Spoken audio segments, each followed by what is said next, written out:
Mbote na balandinyo somona mukolo mabele, c'est le président Pascalius Kavulu. Bienvenue dans cette édition d'aujourd'hui. Oyo tokolobela raison oyo poussé Martin Fayulu aye bana koloba que j'ai pardonné nanga oyo tindi akoma bilobaloba tina pa koloba que naboyi gouvernement d'union nationale. Tokolobela bino le pourquoi cardinal Ambongo est soutenu par le français.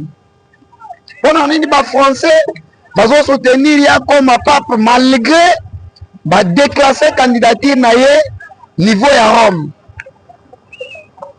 Quelles sont les retombées? Oyo et Salemi entre rencontre. Il y a Joseph Kabila, na ancien président P. Olusegun Obasanjo. Bakutani, basololi nini. Nana minute nini ezana kati ya kolekana. Pourquoi le Rwanda est en train de négocier pour ba migrants nyonso ya Amérique baya na Rwanda? Pour nini azoluka bango? Et nous allons chuter par la découverte de 52 nouveaux blocs pétroliers au Bakouti niveau Yakuvette en République démocratique du Congo. Bon aimer, bon liker, bon partager, c'est votre humble communicateur d'investigation, mon amukolo mabele, c'est le Pascalius Kavulu. Tokoti malamoko na kati ya ba sujet si o totioloba. Ya liboso nazobanda na rencontre ya Joseph Kabila na Olusegun Obasanjo. Kabila ke kokuta na ancien président pona nini? C'est parce que de un, il y a déjà un procès initié par le ministre de la Justice et garde des Sceaux, Constant Mutamba. Awuti kobeta mbela alobi Esengeli va poursuivre Kabila et ses complices parce que Kabila est s'allier Naba M23, Naba ennemi à République démocratique du Congo, Naba bomi à peuple congolais. Alors le fait qu'il y a Koutani Nabango, comme Nabango, Esengeli procès Moko Salema, où je félicite en passant le président, le Tolobake, auditeur général de la haute cour militaire. Et Kabila ne sera pas jugé en tant qu'ancien président de la République démocratique du Congo, mais il sera jugé comme étant un sénateur à vie. Et le juge naturel du sénateur, c'est la Cour de cassation. Mais Nenga commet une infraction, il y a atteinte à la sûreté, à Kokende Kosamba na auditorat militaire parce qu'il y a des faits et indices militaires. Sama Lukonde voulait bloquer la levée de l'immunité de Joseph Kabila. C'est pourquoi on a toujours dit Sama Lukonde, c'est un kabiliste de nature. Batunyoso ba travail na Kabila ba changer te batunyoso yo ba travail na Kabila ba ko rejoindre de Fati ba changer te na ba ko changer te. Aimez, likez, commentez, faites-nous des remarques na ba commentaire na bino. Et mon numéro sera juste affiché là en bas. Ceux qui ont analysé Momoko Sengeli ont interpellé to Batelebiso, to ya to diffusé ango. Mon numéro est là en bas.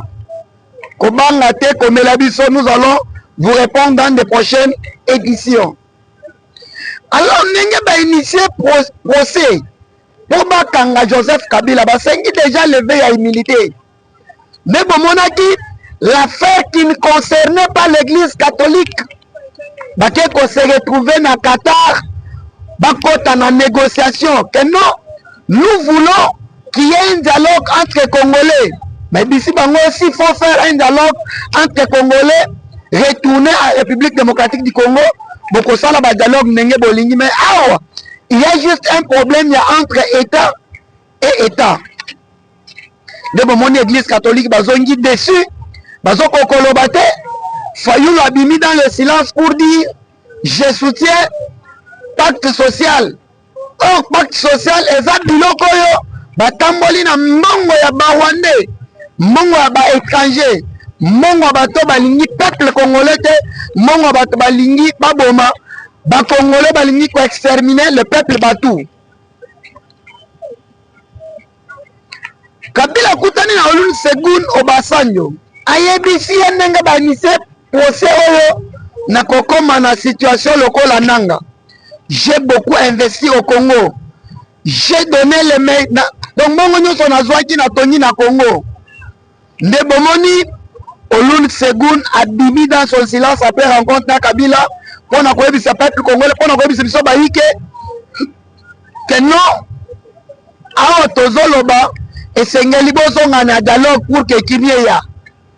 Oh, le président de la République Félix Antoine Tshisekedi Tshilombo déjà à Sotaki, à la dimension lisusu à négocier niveau Afrique, a mati déjà signé partenariat dans les États-Unis d'Amérique, il y a près de 500 milliards de dollars américains. Première preuve, niveau déjà l'ambassade d'Amérique, il y a Sikabomoni, c'était prévu pour 300 millions, va changer. Il faut battre ton ambassade pour 1 milliard de dollars américains. Donc, le service soit secret, service sécurité, le service soit ça les États-Unis d'Amérique au niveau de l'Afrique et qu'aux Hollandais installés dans la République démocratique du Congo. Kabila Taligno son a lobby, place à sauter. Nous, à notre époque, on a collaboré avec les individus.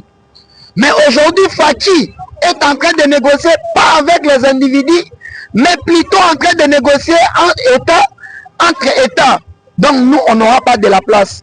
Or, Amérique, c'est là, renseignement Basali, va découvrir crash Oyo Kaka.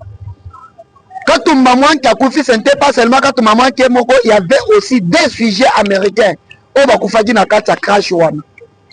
Dans les crash one, salami bakoufi, seul survivant est à la kamata tamponi. Aujourd'hui, la personne qui dit qu'il a bien géré la République démocratique du Congo, qui a bien gouverné, mais il n'a pas répondu à la justice, va nous prouver comment tu as bien géré ce pays.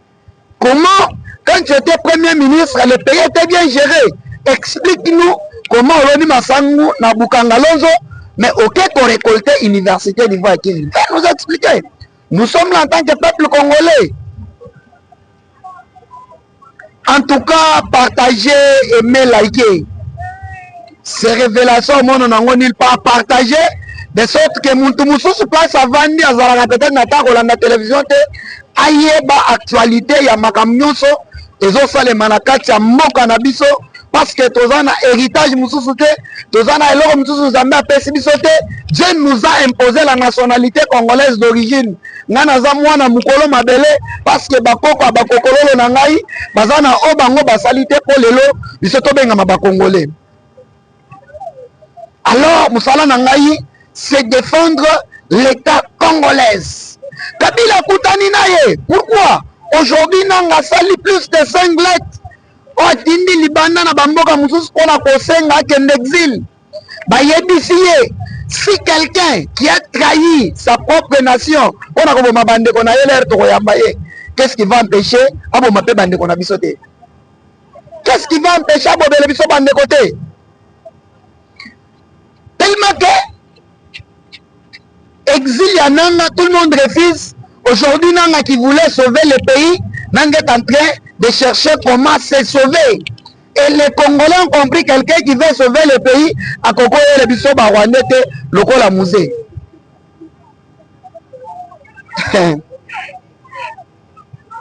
Qui soutient Cardinal Fridolin Ambongo n'a pas voté. C'est la France. Pourquoi la France soutient Cardinal Fridolin Ambongo? Pourquoi la France soutient? Les raisons sont simples. Cardinal Fridolin Ambongo, pacte social, c'était les Français. Bayeko soutenir, pourquoi? Parce que l'opposition ko sangano bate sangana na France, ezana muto azo PZT. Alors pour mettre la pression et donner France, moi intérêt, niveau ya Congo, et Sengeli a comme pacte parce que une fois cardinal apaiser les autres. Candidature na babo yango niveau à Rome. Pourquoi? Poste il y a pape. Parce que bato va révéler qu'il est privilégié sa chaîne à bas français pour influencer ba cardinaux musus. Or élection ba pape ba postila kate, ba sala kapé campagne té. Et ça le marapé na huis clos. Ceux qui quand bimi ba compter ba papier na yo e bimi, ba tumbi yango ceux qui milinge bimi ya pembe. Tu es quartier, tu es pape. Ce que yo le bi va soutenir yo ndengeni. Parce que la France déjà a ces 4 cardinaux plus yo 5 so bo ba kisima ta mambo ba mususu obimi ezalaka bongo te ko sale mape bongo te. Déjà ba cardinaux niveau ya Rome va réfléchir jusqu'au point de dire quelqu'un qui a accepté de trahir son pays, quelqu'un qui a accepté de vendre sa nation, à combien plus raison de payer le Vatican. Donc, bah, Sultan est côté Kama, bah, Kalis est côté Kama, bah, Siboire est côté Kama. Donc, à côté Kabilo Gonyo Sokuna. Mais moni, na milito yo, candidature na ye, on t'a voté ye azate. Qu'on ne vous trompe pas. Amongo ne sera jamais cardinal. Chez nous les Africains, comme la Takanzoto, comme son nom l'indique, Amongo, voyez-moi Alingaka Mbongo.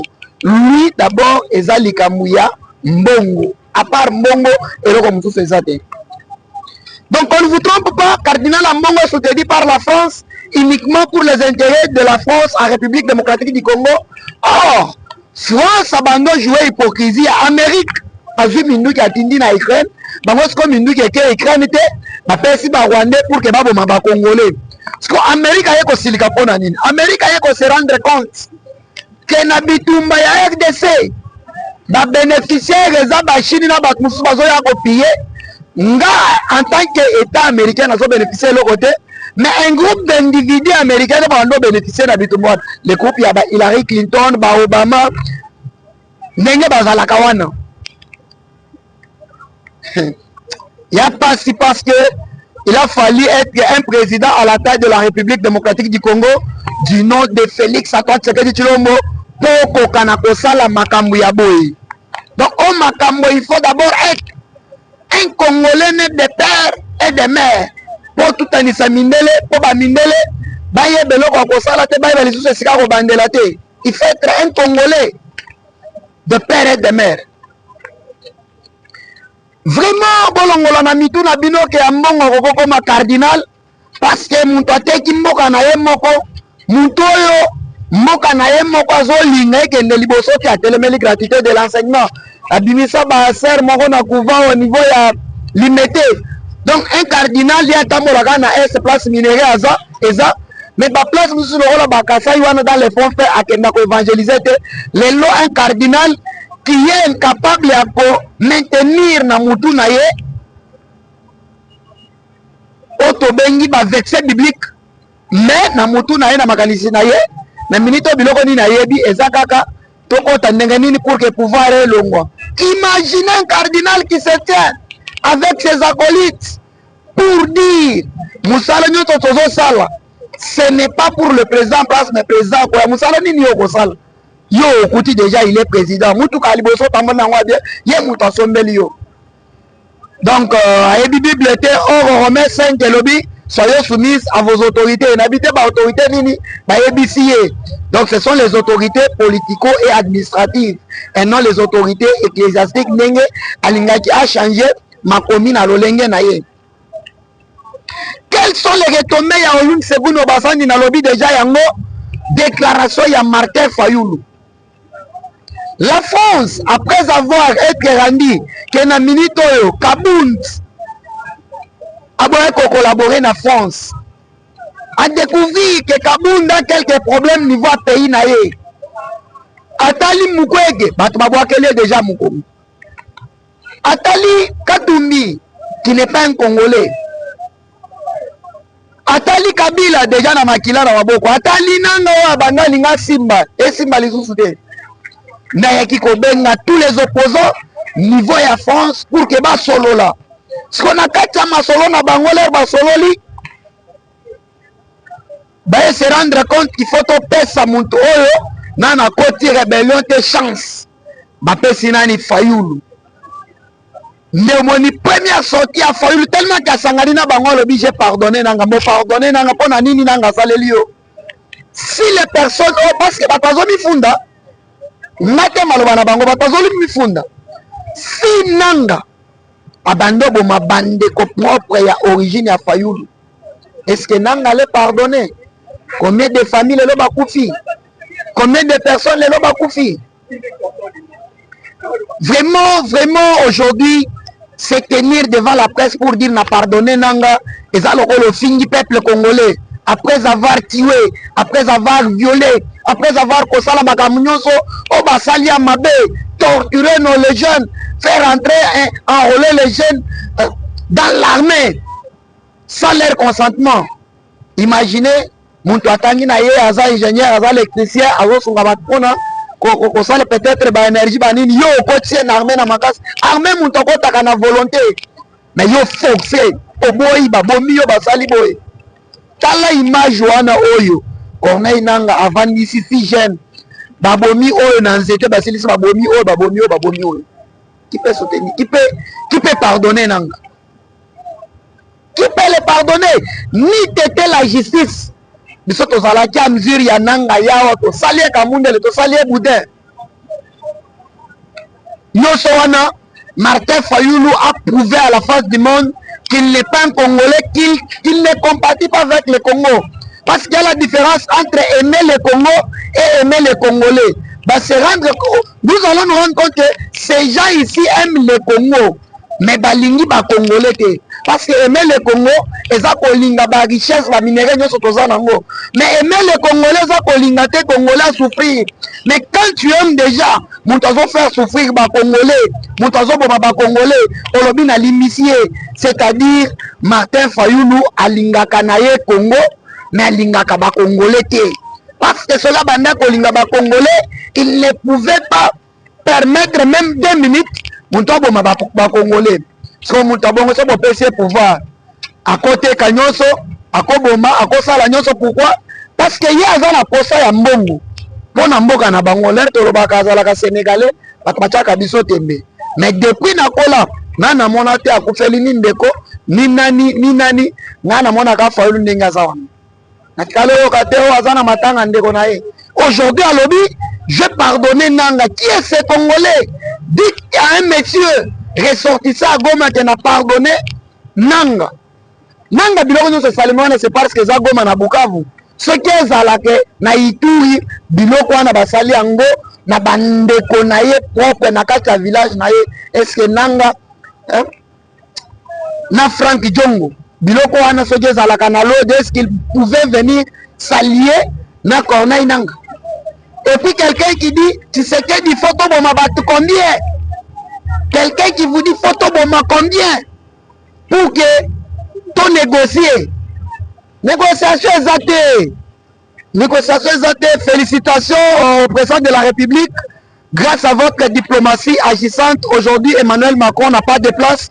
Aujourd'hui, tu as dit qui était le vrai parrain de Paul Kagame, c'était le Qatar. Qatar n'est là comme un matazo qui t'a zonga la négociation. N'est-ce mbongo na ekozonga. Tout en oubliant que mbongo ne bando ma peuple congolais les lozolinga ba pesa yo un territoire exploité. Qui va te donner ça? Mbongo yo pesi ba wande ba bomi biso ne ba bomi biso na le loto pesa yo. Tala sabotage facha salibino.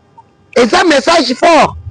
Au Bengisi délégation Amérique, il y a Rwanda, il y a Togo, il y a RDC, mais facha tindi même pas un ministre d'État. Atinde libino vice-directeur, il y a DGM. Vice-directeur général, il y a DGM. Aïe na réunion pour engager le gouvernement. Ça n'a rien à voir avec moi. Moi, ma préoccupation, c'est le Congo. Je suis déjà engagé avec les USA. On avait voulu donner même la Chine la chance de travailler dans le Congo. Mais des hypocrites. C'est là où l'Amérique a compris que non. Nabitumba na Congo, vous allez au salé matin. Je profite pour dire au président de l'Assemblée nationale Vital Kamerhe lwaka nyingi que ceux qui ont matata mponye milité te. Ceux qui ont l'union de guerre, ma justice, ils sont peut-être au palais du peuple parce que ça abisso. Palais du peuple les abisso.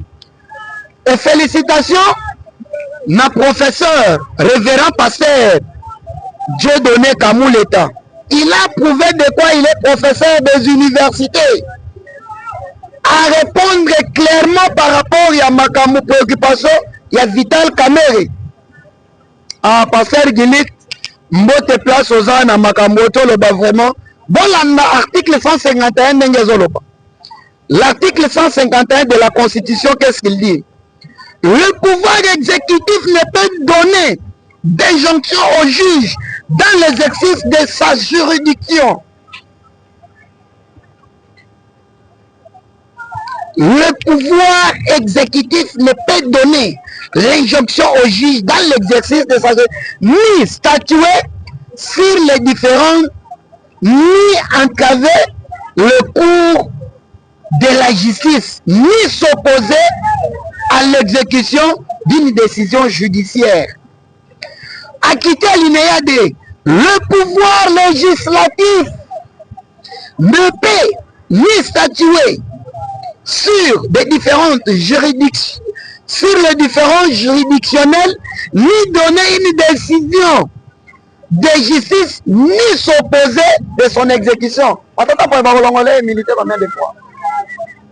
Combien de fois par les Congolais militaires? Combien de fois? Et puis, ce qui c'est que toute loi dont l'objet est manifestement de fournir une solution à un procès en cours est nul effet. Batbasali droit d'être remis à la constitution, il y a la séparation des pouvoirs, le pouvoir exécutif, le pouvoir législatif, ainsi que le pouvoir judiciaire. Et on nous dit que ces trois pouvoirs sont indépendants. Ces trois pouvoirs sont indépendants. Et seule la personne qui a l'habilité d'interpréter la Constitution, c'est la Cour constitutionnelle. Veka nandenya mabete toba petit na yo longola matata mponye milité parce que mandat boza nango e uti na peuple biso peuple soto siliki na yo pe ko regretter to kobanga te na mutabani sa muninga zate bolongola matata mponyo immunité sama lukonde longola Joseph Kabila immunité. Moi j'ai toujours demandé Veka okomela biso lettre oloba bien pourquoi j'ai choisi Kabila, mais mukolo tika yo tikalo koma lettre te mukandate pourquoi j'ai quitté Kabila na lero yo pas Fachi otikalo koma te pourquoi j'ai choisi Fachi. Pour na biso batu tozomona musika on comprend directement que jusqu'à la preuve du contraire ozalaka kaka na Kabila. C'est mon analyse. Okoma bien pourquoi j'ai choisi Kabila. Aujourd'hui, tu quittes Kabila, tu as le lobaté, pourquoi j'ai quitté Kabila. Aujourd'hui, tu es avec Fachi, tu n'as jamais écrit pourquoi j'ai choisi Fachi. Donc, Bilokwana, elle a qui s'habille Makambwebele. Elle a qui s'habille Makambwebele. Vraiment, Bolongola, Matata Mponyo humilité. Matata Mponyo a prouvé Biso Nengenini à travailler bien. Nengeli na lona ki masangu, nengeli na kenda ko récolter université. Alors, l'article 151 de la Constitution est clair. Je dis bien l'article 151 de la Constitution est clair. Il n'y a aucune de pouvoir, ni exécutif, ni législatif, au peut sa injonction, na juge, même quand on dit juge, même les juges de tribunal de paix. Même juge de tribunal de grandes instances, même juge auditorat militaire, ni juge à besoin de pouvoir attendre à côté, ça y était. Cette émission, je l'ai fait en face du palais du peuple. Je suis juste là-bas, juste dans la clôture, il y a palais du peuple. Donc, le Robang Ezate, Moutarobang, c'est Bissopé Ezate, Congolais. Nous sommes appelés aujourd'hui, la liberté d'expression. Monde entier a célébré Journée internationale de la liberté d'expression conformément au texte du pays. Je me suis exprimé librement devant les ondes de News Yamboka TV. Alors, nous soutenir, c'est s'abonner sur notre chaîne, c'est partager notre émission. Qui est l'ennemi du peuple congolais? Qui ne veut pas que le pays avance? Qui est qui? Batu ya liboso balingi Congo kende liboso te, je cite bien, c'est le cardinal Fridolin Ambongo na Monseigneur Chole. Batu ya mibale, c'est l'opposition. Batu ya misato, c'est les dirigeants de l'institution Parlement. Et à la chambre haute, et à la chambre basse, honorable Sama Lukonde azo sunga bisote. Alongola Kabila humilité. Notre souci, sur l'ongoli Kabila humilité, que Kabila vient se justifier. Nengani ni Goma, ezana maboko ya M23, nengani ni Goma, ezana ba Rwandais, yo, otikuna obimi, banani na sécuriser yo, c'était les Congolais ou bien c'était les Rwandais. Et c'est que les Congolais, parce que Rwanda wangana. Aujourd'hui, les négociations des USA, négociations à Qatar, négociations à Angola, banani babimi pour ba négocier na gouvernement congolais. C'est le gouvernement rwandais. Pour chuter, pour la nini Rwanda, azoluka, ba migrant nyonso, o baza niveau ya ISA, ba ya niveau ya Rwanda. Pour la nini azoluka, parce que tomonaki, autrefois Rwanda banolinga, ba émigrant ya Royaume-Uni, ba ya na Rwanda. Les réponses sont claires. Rwanda azoluka ba émigrant ya ISA, ba ya boye, na Rwanda pour que mukolo ya RDC akolinga atake Rwanda ou bien leo bazo elisiko atake RDC awanga naloba kezanga te eza ba émigrant oyo Amerika tindelaki ngai. Merci beaucoup na Mako Ribio, sous-secrétaire américain en charge de sécurité.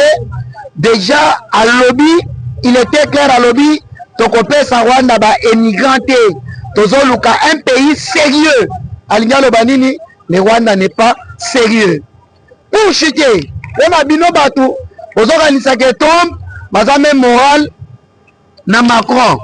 Bolanda na funérailles ya pape. Au commun, Trump paye, azotambola batiele parasol. Emmanuel Macron aye kwa pesa ye mbote. L'air Macron aye kwa pesa mbote. Nani ya Trump aboyi bazalaki na président Zelensky ya Ukraine aboyi kozwa mbote ezalaki signe na message fort oye ko pesa muntu mbote Trump akitisi baboko aboyi alinga solola naye oye na ba François répondre na anglais bake sans cynique. Donc on peut déterminer tout fait tout flamme makamwa de veloterie et si en Afrique que les Africains se retrouvent na sol na sous-sol na bango. Trump a déterminé que non, l'Afrique aux Africains, l'Amérique aux Américains, le Congo aux Congolais, le Rwanda aux Rwandais. Mais il y aura un procès. Dans les jours à venir, l'Amérique a imposé parce que l'Amérique va investir avec plus, je dis bien plus, de 500 milliards de dollars américains. Si vous pensez à exploiter beaucoup plus l'est du pays, parce que l'Amérique a pas exploité l'Est à Congo. Yo pour ça la rébellion au Bunda na Congo, tout Bunda na Amérique. Depuis Moni Kabila Suki a quel le président Olusegun Obasanjo, de sorte qu'il y a kolobela ye, aya kokote la ye, Kabila zonga na mboka. Oh kozonga Kabila esengeli ba kangaye. Constant Mutamba, ceux qui balingi ba arrêter mutu, tika ko sala ka ba propagande ningo zo sala wana. Depuis au proposant Moutokanga Kabila, bakopesa ye 5 millions de dollars américains, le lo Kabila sécurité za renforcée, le lo Kabila azotamo le suma bamboko koko permettre bakanga yete, Kabila komo tamola na kamwa région oyo azana batunaye. Alors notre souci est de voir la personne qui a fait souffrir le peuple congolais, qu'il soit aux arrêts, bakanga ye, peuple congolais, à ce là, justice à la Moussala. Merci beaucoup na Félix Antoine Tshisekedi Tshilombo na Moussala Ozosala. Merci beaucoup na gouverneur de la ville Daniel Bumba Lubaki, moi na maman Janine Kalenga, oyazola la te du jour au nuit, abundaka pour que Kinshasa et Bonga. Lelo ba chantier comme partout, lelo misale Ozosala partout. Félicitations au nouveau directeur général et directeur adjoint. Là je cite Maître Serge Kabangou. Oyo Aza nommé directeur général adjoint au niveau à DGPEC en charge de recouvrement, finance et ordonnancerie. To félicité Bijou Kalenga. Maman, on m'a mis poste ziwana. Kangela biso bat nyonso bakotisaka biloko mabe. Extampier na biloko na bat. Extampier nyonso na biloko na bat. Alors, c'était votre humble serviteur. Ma félicité pe Neko Huk, numéro 1, niveau Yaraskin, 6 Mukoko. Félicitations, bandi déjà malamu, continuez Kabongo. Félicitations à Junior Moussemwe, Oaza, directeur général adjoint en charge de finances, il y a un marché public nyonso. Kinshasa zo bongeza slogan te, mais en a 4 action. C'était votre humble serviteur